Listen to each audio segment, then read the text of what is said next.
Guys, seketul Georgette Milla, satu individu, 4 rantaian akta dan 3 hari di sebalik tirai besi.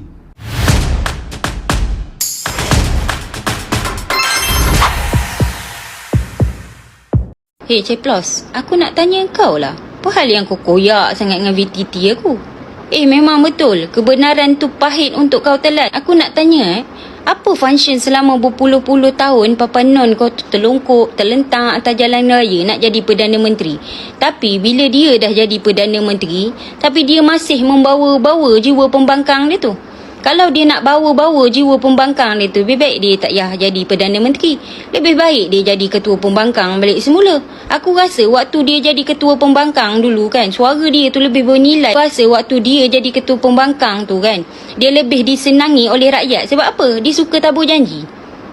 Berdegar-degar. Inilah orang yang kita kata akan mempertahankan dan memperjuangkan hak rakyat. Mempertahankan dan memperjuangkan orang Islam. Itu jam. Tapi bila dah jadi Perdana Menteri, apa kau buat? Loser. Tak habis-habis meratip pagi, petang, siang, malam. Salah pembangkang. Salah pembangkang. Salah pembangkang. Dan kau dulu juga pembangkang. Tak habis-habis nak menyalahkan kepimpinan terdahulu. Buat apa kau jadi Perdana Menteri kalau dah orang semua bodoh, orang semua bangang? Kau tunjuklah kepandaian kau, kecerdikan kau.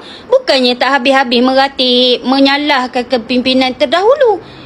Tu tak betul. Sepatutnya kalau kepimpinan terdahulu tu gagal, kau tunjuklah pembaharuan dan penambahbaikan yang kau bawa.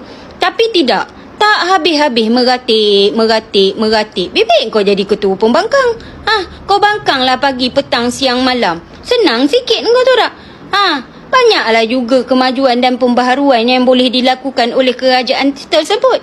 Daripada kau jadi Perdana Menteri tapi kau langsung tak boleh terima kritikan, pandangan daripada rakyat. Tak habis-habis merentan. Tak guna. Terlungkuk, terlentang atas jalan raya berpuluh-puluh tahun tapi kau tetap nak bawa jiwa pembangkang kau tu. Masalah pun kau tak boleh selesai. Bila mana masalah tak boleh selesai, mulalah kau. Carilah kesilapan kepimpinan terdahulu. Salahkan rakyat pula. Salahkan pula Selat Hormuz tu, macam-macam.